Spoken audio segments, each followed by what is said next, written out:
Good morning, welcome. You're watching Market Cafe on ET Now. I am Harsh Saita and with me is Ankita Saxena. Ankita has the reputation of taking us through all of that's happening in global markets, and that's exactly what she's going to do. So Ankita, take us through what global markets have been up to. Thank you for that introduction, Harsh. Now, US markets were largely mixed. Most of the gains were coming in from the technology that helped Nasdaq Composite skirt losses on Monday. And Nasdaq was the only major index to end the day up as it got boosted by a nearly 6% rally in the Tesla shares. Now, the tech-heavy Nasdaq index gained 66 points or was up more than 0.5% in trade. The Dow Jones Industrial Average dropped 112 points as defensive drug stocks like Merck's and Johnson & Johnson weighed on the average. Now, the S&P 500 also lost 0.1%, largely flat in trade. Now, an interesting thing to note here is the classic Wall Street rule that suggests that markets will end the year up if the stocks perform well in the first 5 sessions, and Monday marked the 5th trading day of 2023. Now, the S&P 500 has ended the year positive 83% of the times. It finished the first 5 trading consecutive sessions up, and with an average gain of 14% according to the Stock Traders Almanac. Now, the interesting thing is that the broad index gained 1.1% over the last 5 trading days in 2023. So here's hoping for a positive end to the year as well. Now, later in the week also, investors are watching out for the December Consumer Price Index that is likely to come out on Thursday, and the big bank earnings that is scheduled for Friday. So these are the big numbers that the investors are really watching out for in the US markets. European markets also rose to the highest level since May 2022 at the start of the new trading week, with the market sentiment totally buoyed by a further reopening of the Chinese economy. Now, the Pan-European Stock 600 closed 0.9% higher, with most of the sectors and major bourses in the positive territory. DAX was up 1.2% and CSE was also up 0.6% in trade. So that was the roundup of the US and the European markets. What is the crude looking like, Harsh?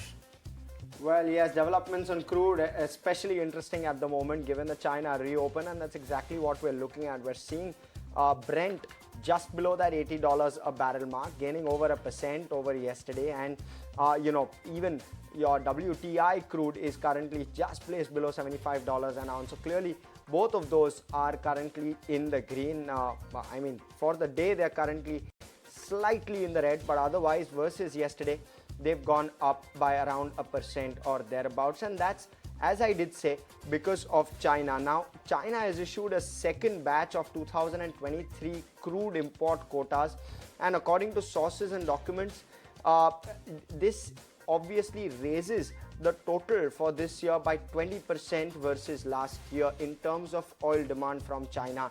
So you're adding an extra layer of support to oil prices where China demand is concerned, and that's what's keeping oil currently afloat.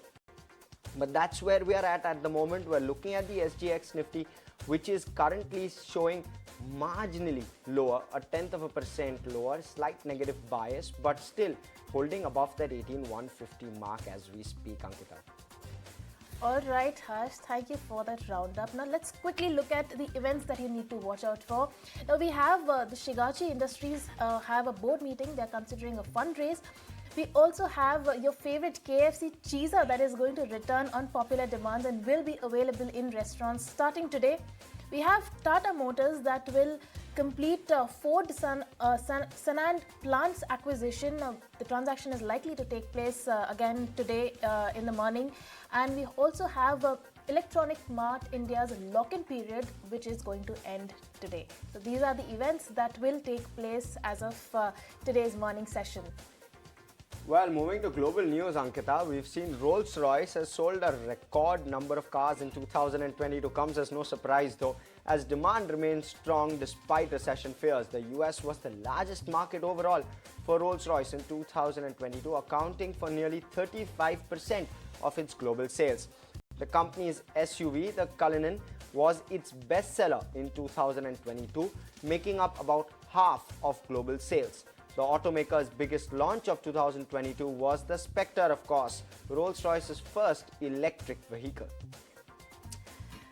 And moving on, the French President Emmanuel Macron and Japanese Prime Minister Fumio Kishida pledged to strengthen the cooperation in the Indo-Pacific region.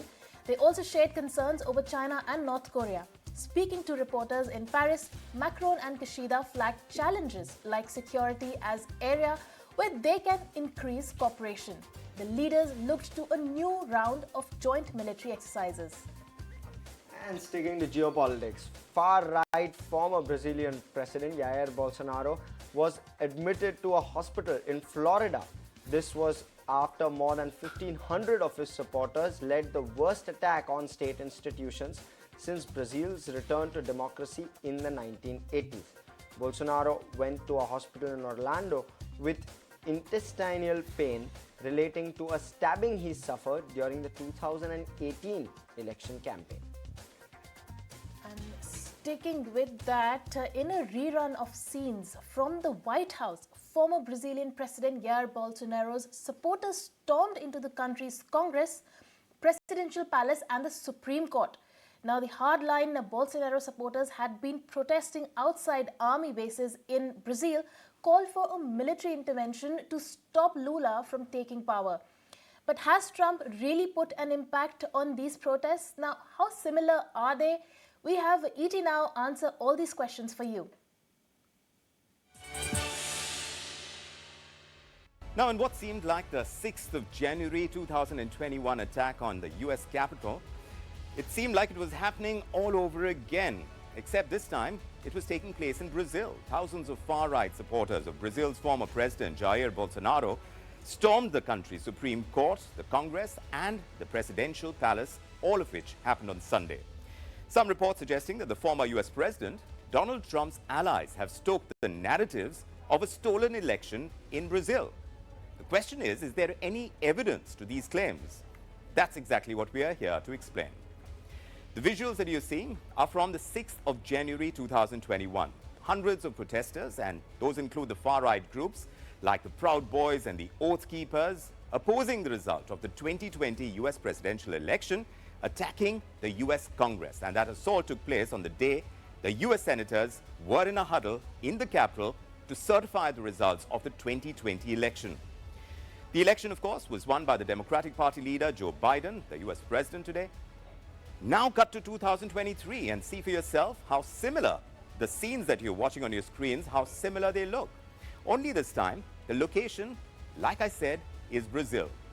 Bolsonaro supporters wearing those bright yellow and green shirts of Brazil's flag invaded the country's institutions in the capital, Brasilia. They broke windows. They flooded parts of the Congress with a sprinkler system. They even damaged artwork and they stole the country's original 1988 constitution. By and large, Bolsonaro is considered the Trump of the tropics. And that's because of the tactics that Bolsonaro uses. Very, very similar to the former US president. The right-wing populist Bolsonaro has for years been alleging that Brazil's election system is rigged. The claims have been vehemently denied by the election officials there, the election security experts there, and fact-checkers. Reports suggest a link between Bolsonaro and the Trump. This incident, they see definite links. It came to light in November last year. Reports are suggesting that Jair Bolsonaro's son visited Florida. This was for a meeting with Trump. He also spoke to the former US president's allies, Steve Bannon and Jason Miller. And they have reportedly been advising Bolsonaro since his rout in that last election in Brazil. Bannon has been fanning baseless speculations about election fraud in Brazil, and he's been promoting the hashtag Brazilian Spring. While Brazilian officials are yet to comment on the specifics of the attack and whether it was coordinated through foreign entities, there are multiple reports that claim that the attack may have been coordinated by Trump's allies. And the eerie similarity between the two attacks does fan that possibility. The larger possibility, of course, is perhaps that democracy itself is coming under siege. Well, thank you so much for that. We'll move on. A rocket launched by a Virgin Orbit Holdings Inc. 747 aircraft failed to deploy its 9 satellites. It's an unexpected ending for the mission, which would have added Britain to the ranks of countries able to launch from their own soil. This was Virgin Orbit's sixth attempt to reach orbit and the second in-flight failure. And President Joe Biden declared an emergency in California after a barrage of deadly winter storms prompted widespread power outages. Extreme downpours, high winds, and flash floods have caused at least 12 fatalities in the past 10 days. The storms also created power outages for hundreds of thousands of homes and businesses across the state. Well, and traffic at the Suez Canal was disrupted late yesterday when the Marshall Islands flagged that the bulk carrier MV Glory was grounded. At least 21 other vessels were stopped from traveling south through the canal. After minor delays, the vessel was refloated, let the company which provides services to vessels going through the Suez Canal said. And inflation could be easing, but concerns still remain. That seems to be the overarching theme from the commentary from Fed officials and the New York Fed survey. San Francisco Fed president says inflation will not reach the 2% target in the coming year, while Atlanta Fed president agrees that Fed is okay with overshooting the target to curb inflation. Consumer expectations for US inflation in 1 year's time also declined slightly in the latest survey by the Federal Reserve Bank of New York. Well, and Shark Tank judges spoke exclusively to ET Now's Tamanna Inamdar on the funding winter in the startup space. They say they see the funding drying up outside the show, but claim they're getting better deals due to this. Listen to what they have to say. So, Tamanna, season 2 has been explosive compared to season 1. Very high quality of startups, much more diverse set of companies. And yes, we're all in the midst of a funding winter. So, I think the good thing is in terms of the valuations, I think we got much better deals probably than last season when everybody had options outside of the tank as well. And I would say when you look at the final statistics of the kind of investment that has happened on Shark Tank India season 2, I think it'll be a significant percentage of the total investment pool happening in India this quarter. Are you kidding me? Seriously? Absolutely. It's very large numbers, and especially given what's happening outside, I think it's really going to be like jaw-dropping for everybody. So I find that concept interesting. Piyush, would you agree? Sharks got a chance to drive a tough bargain this time. It's a basement bargain sale going on because those who are pitching have fewer options outside. No, so I have a different viewpoint. I don't think we actually got better deals in season 1, I think. Season 2, we got better companies. I think most of the companies that are coming are early stage, and this investment winter is largely affecting mid to late stage companies. Fair enough. Right, early stage, if you overall believe in the India theme, that, you know, the time has come, and it came 10 years back, but it has come again. I am quite bullish on India. And as the interest rates go up there, now the person who's coming to India has to earn that interest plus currency devaluation. That means almost 14% return चाहिए होगा अभी वहाँ के investor को अगर यहाँ पैसा डालना है. तो obviously they play it safe that 14 के ऊपर return आएगा तो return मिलेगा तभी निकाल रहे हैं पैसा. So my viewpoint is that India from a growth story, consumption story, I am a big fan and follower, and I don't see consumption patterns going down. In our case, we are growing 70% over a very large base this year also. So I agree that the story is intact. Men will differentiate from boys in this winter, is what I would say. Or women from the girls? Women from the girls, yeah, you can say it either ways, yeah, of course. No, I did not mean to have it in a gender spell. She's just putting a leg. So I think this winter will make sure that the people who have built fundamentally good businesses will survive and who focus on right levers of unit economics and getting the story right will survive now. So survival of the fittest is the word coming in from the Sharks from Shark Tank amid a funding winter. Now at Times Network, we are always looking to create investor awareness and make financial matters simple for our viewers. Keeping up with our values, we present the second season of Nivesh Ke Funde. On this edition, we take a deep dive into the world of index funds. Let's take a look.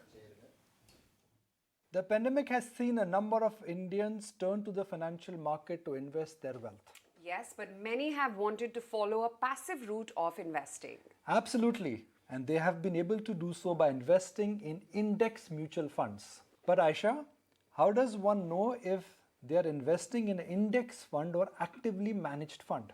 Well, it's quite simple. Index funds mimic a stock market index like the NSE Nifty 50 or the BSE Sensex. So your investments are only in the stocks that are part of the index. And the investments are made in stocks replicating the same weightage that they have been in the index against which the funds are benchmarked. And since the fund manager just has to replicate the stock composition of the index, the expense ratio is quite low as compared to actively managed funds.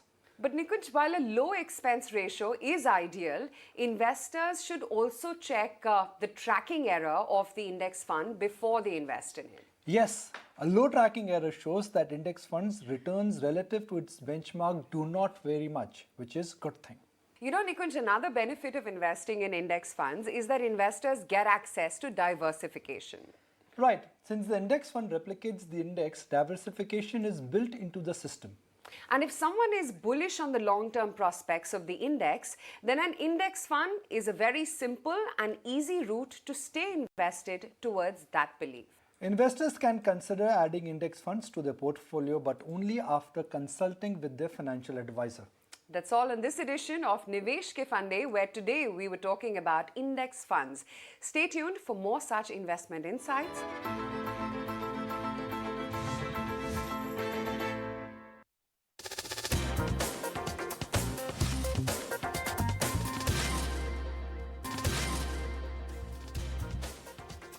Welcome back. You're watching Market Cafe on ET Now.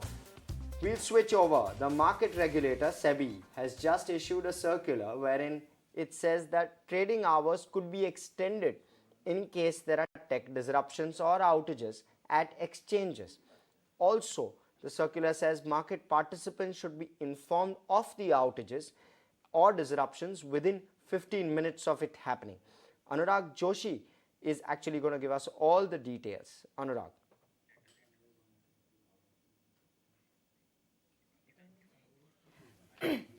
Okay, I think Anurag will join us later on that. But moving on, over at Amul, RS Sodhi has resigned as the managing director of Gujarat Corporation Milk Marketing Federation, which markets its products under the Amul brand. Now, Mr. Sodhi has said that he was on extension and that the board has accepted his resignation.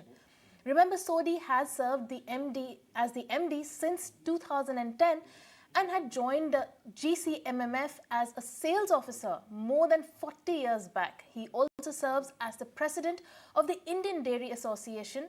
Listen in to RS Sodhi's dismissing rumors that he was asked to step down. Already मेरा contract 2 साल पहले पूरा हो गया था, मैं extension पे था और हटाया गया नहीं, मैंने रिज़ाइन किया है और मुझे रिलीव किया है.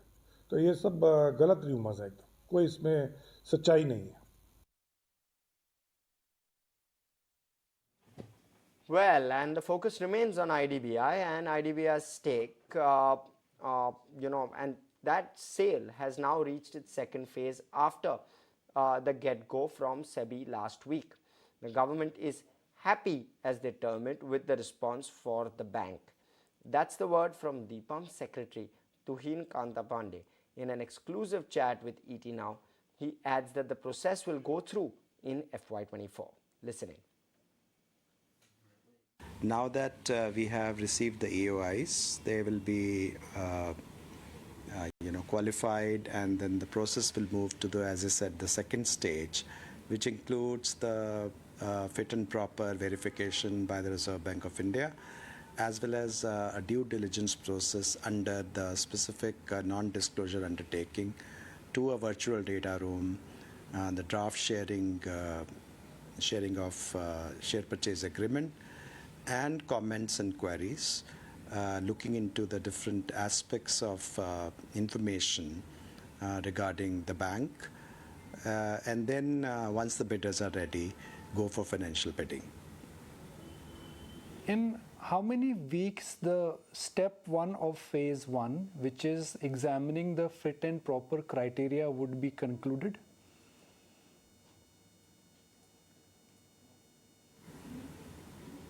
Well, we don't have those specific deadlines regarding the processes, but overall, I can give you a sense that depending upon different transactions, the due diligence process time is different. In this case, also, it will much depend upon how the things pan out in the due diligence virtual data room and what additional information is required. But usually, it would be 3 to 4 months at least. The final process to go through, Mr. Pandey, are we talking months or are we talking about quarters?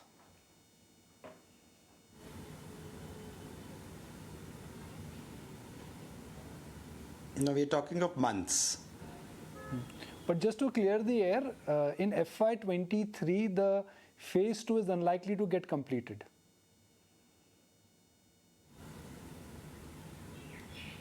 That's right. It will go to FY24.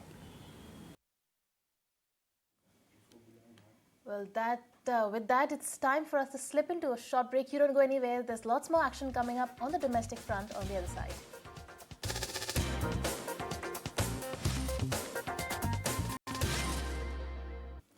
Welcome back. You're watching Market Cafe. Now, we have a very interesting link for you. Now, did you know that more than half of the listed universe is a 2-digit stocks on Dalal Street? Now, is there a case to look at some of them and which have the highest return potential? Well, my colleague Somit is going to tell you exactly that. Over to you, Somit.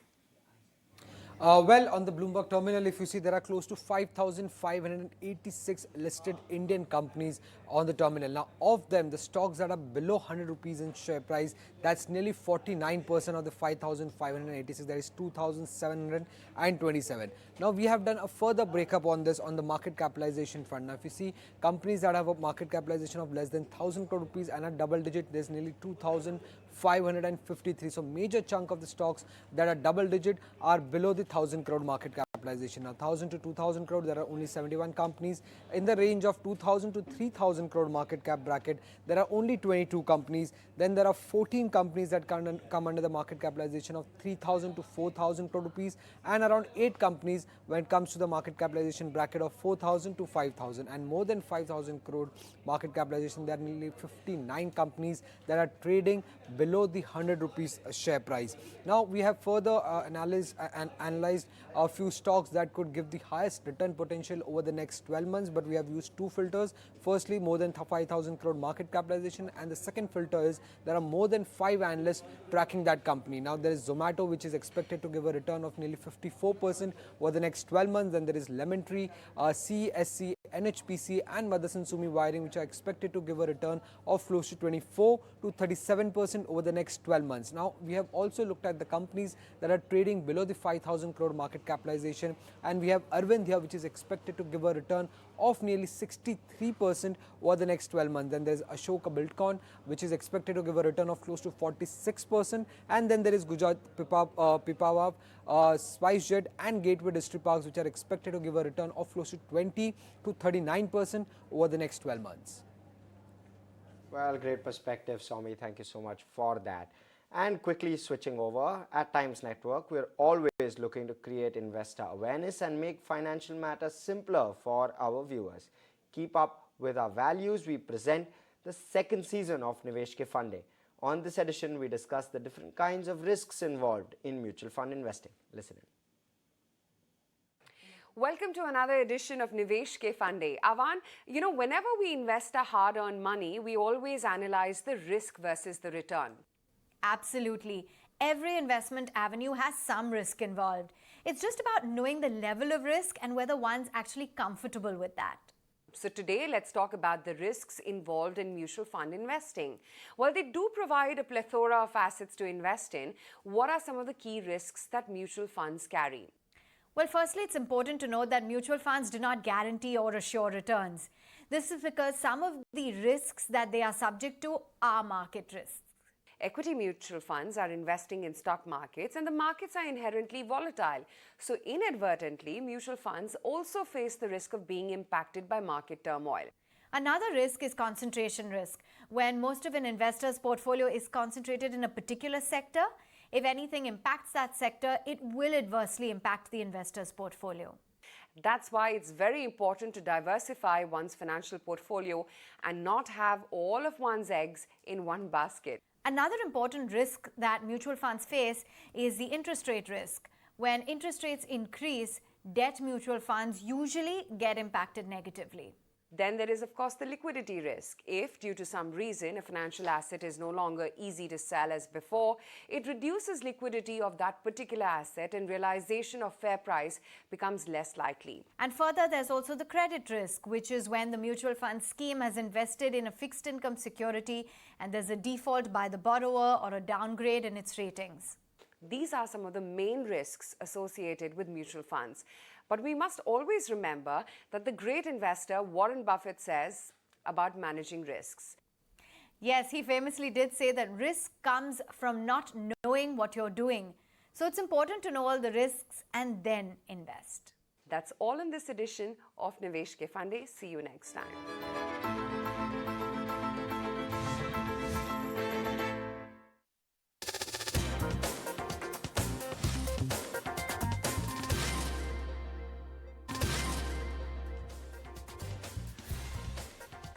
Welcome back. You're watching Market Cafe on ET Now. We'll quickly take you through Asian markets now, and let's take a cue from where US markets have left us yesterday. Well, US markets largely, in the green, but closed the Dow and the S&P closed flat. The Dow 1/3% down, the Nasdaq down 2/3%, and we're seeing a slight negative bias when it comes to US futures, and that's exactly what's spilling over even into Asia. We're seeing the Nikkei, which is up 1%, but when we're looking at some of the other indices like the Hang Seng is down around 1/5%, the Shanghai again higher, but largely flat even as we speak, the Shanghai, but positive bias there. The Kospi is up over 0.5% as we speak, and the ASX 200 also currently trading in the red. The ASX 200 down around 1/5%. Our own SGX Nifty is slight negative bias, 25 points lower, just slipping below that 18,150 mark. That's where we currently are at, where we did speak about where oil prices are at. We'll talk about gold, because gold is currently hovering around that 8-month high on the back of a weakness in the dollar. The dollar index has come off. It's at around 103. So gold has seen a bit of a push. It's at around $1,880 an ounce and continues to go higher on the back of inflation, of course, aiding it, and a possible reduction in the rate hikes in the US. So that may aid gold going forward as well. Where cryptos are concerned, Bitcoin largely at 17,200. You can see on your screens that gold continues to gain around 0.5% higher even as we speak. The 10-year US bond yield is currently at 3.5%. That's where we are currently placed across the board. All right, thank you for those details, Harsh. Moving on, earnings season has started, and of course, tech stocks are the ones that take the center stage right now. As TCS came out with its earnings, Q3 earnings yesterday, IT major TCS kicked off its Q3 earnings yesterday. In a pleasant surprise, it has shown a 5.3% sequential rise in consolidated revenues, coming in at 58,200 crores. In fact, revenues have crossed the $7 billion mark. Net profit too rose 4% on a quarter-on-quarter basis at 10,800 crores, in line with the street estimates, and the company backed deals worth $7.5 billion in this quarter. Now, the attrition rate too has dropped after 6 quarters of uptick. Let's listen in to what the management had to say. We have basically been invested in hiring fresh talent and training them for good 6 to 9 months before making them productive, and that investment is now paying off. So it is not I will not call it a blip. It is actually a planned way of doing it, and we'll continue to optimize it going forward as well. We are getting deals. The new price points does get factored in. Cost and optimization deals would be competitively built versus sole source deals and the digital transformation deals. We have an advantage. Vendor consolidation and cost and optimization, that kind of opportunities are there definitely, and it's a mix of both cost and optimization as well as growth and innovation led deals, and it's the mix of the percentage of how much of it is in cost and optimization, how much of it is in I think it's along the expected lines and where we want to be, right? We want it to be, and I think it's looking good. There are no concerns per se. But of course, to sum it all up, we have our analyst Anisha Jain, who's here to give us all those details. Anisha, take it away. Well, TCS reported a mixed quarter this time around. While the revenue growth was much better than expectation, as the constant currency growth came in at 2.2%, it was the margin which was a tad bit lower than expectation at around 24.5%. The street was working with an assumption of around 24.7%. Consequently, the bottom line is looking a tad bit lower than our expectation at 10,800 crores versus our expected 11,200 crores. In terms of the other internals, attrition has cooled off on a quarter-on-quarter basis. It is at 21.3% versus 21.5%, but on a net basis there actually has been a headcount decline. So the headcount has actually declined on a net basis by around 2,000, telling you that with respect to the growth indicator as a headcount, there has been a tad bit of a slowdown, plus the commentary regarding hiring going forward is a tad bit muted. Even if you look at the deal win pipeline, it's within the range of the $7 to $9 billion per quarter that they have been doing, but it's coming at an almost 7 to 8 quarter low, because the average over the past many quarters has been around $8.4 billion. So there is a bit of decline there as well. Europe has declined in the sense the rate of growth has actually come off a tad bit, and similarly for BFSI as well, the rate of growth has slowed down a tad bit, and that's what is showing in the numbers. So a bit of a mixed number coming in with respect to top line growth. That's solid. Margin is a bit of a miss, and consequently the profit figure is largely in line. Well, thank you so much for that, Anisha. Now, there's brokerage notes also coming in on TCS post their Q3 results. We have the first up is JP Morgan's view. They are maintaining an underweight on TCS with a target price of 3,000 rupees. Now, the Q3 fine print, though, is broadly in line with the market expectations. The near-term outlook is rather cautious, as they feel that the deal wins have been soft. The book to billing has been declining, and the net hiring is in the negative. Now, keeping the payouts close to the target of 80 to 100% of FCF, is what they believe. Valuations are not justified given the slowing growth for TCS. That's the view coming in by JP Morgan. Now, Jeffrey maintains a hold on TCS with a target price of 3,500. Q3 revenues, they feel, have beaten the street estimates. The Q3 profits missed, they feel, was primarily due to the forex losses coming in. But there is a declining headcount, and the book-to-bill ratio is also falling. Is that something JP Morgan also said in its report, and so did Jefferies, that they also see the book-to-bill ratio fall, and they expect a 7.5% CAGR in the CC revenue, up 11% EPS on a CAGR basis. Now, TCS premium valuation may limit the upside, though, is what Jefferies feels. Also, Morgan Stanley's view is also coming in on TCS. They have maintained an equal weight on the stock with a target price of 3,300. Now, they feel that the revenue has beaten the street estimates, even though the book-to-bill ratio again is weak, is what Morgan Stanley feels.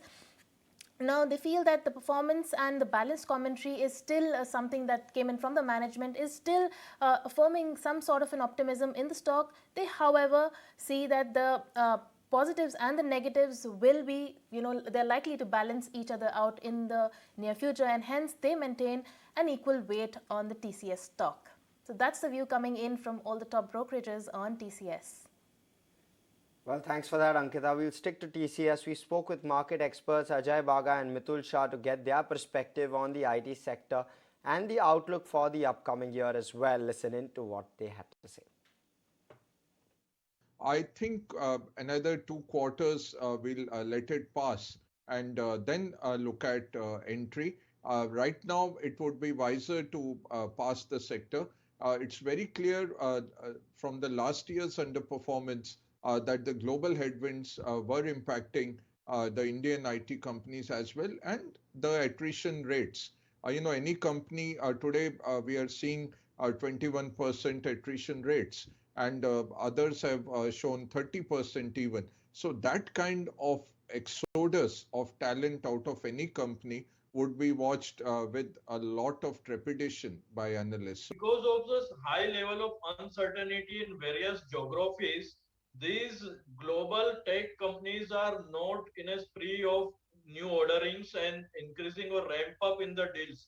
This is what TCS management also indicated, that because of uncertainty, there is a slowdown in decision making, particularly in the US geographies. And as we all know that US is contributor of 50 to 60% of the IT business of all these Indian IT companies. So that is impacting business sentiment right now for investors in the IT space. And moreover, probably one or more quarter of similar nature we would expect. Post that, as indicated earlier, once the Fed rate is stabilized and Indian inflation and all those parameters stabilizes, people will start again relooking at IT space. All right, let's quickly look at what we have lined up for you on the market in this morning's session. We have a panel on TCS management, Rajesh Gopinath on the TCS Q3 earnings verdict. We also have Samir Seksaria, CFO of Milind Lakkad CHRO at 8:40. We also have Srinivas Rao Ravori of CIO Equities on Beat the Street, and we also have Itra Davis, MD and CEO of Ujwan SFB for the banking growth projection, and we also have Harshvardhan Dole, Vice President IIFL Securities, on the coal supply crunch going forward.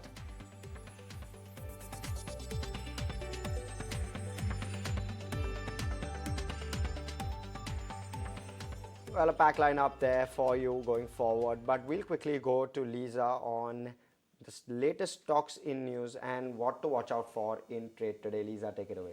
Yes, good morning. Starting with HDFC, their subsidiary HDFC Capital Advisors, they have successfully achieved the initial close of US $367 million for scheme 2 of the real estate fund, and that will create a US $3.1 billion platform for affordable housing. Moving on to Sona Comstar, the company has agreed to acquire 54% stake in Nobelix Suez Dara, and the consideration will be 40.5 million euros, and that will be payable in 3 tranches over 2 years from the completion of the acquisition. Well, the objective for this is that Sona intends to grow in the area of autonomous and connected vehicle technologies. The IRB InvIT toll collection for December 22 has increased 18% year-on-year to 77 crore. Star Health and Allied YTD gross direct premium has increased 13% year-on-year to 8,752 crore. Well, Lupin has received the approval from the Spanish Ministry of Health, and that is for Namusla, which is the first and only licensed product for non-dystrophic myotonic disorders, and that will be commercialized by Lupin's partner Exeltis in Spain. And lastly, JSW Ispat's special product has updated on their operations. They have said that the crude steel production is down 30% year-on-year. However, it's up on sequential basis, and that is mainly to the restart of certain plant operations in Q3. Well, these are the stocks that investors will be keeping in their radar today. Well, do keep an eye out on all those stocks. Thank you so much for that, Lisa. And we are getting in more Q3 updates, this time from Tata Motors, who has put out commentary for its subsidiary JLR.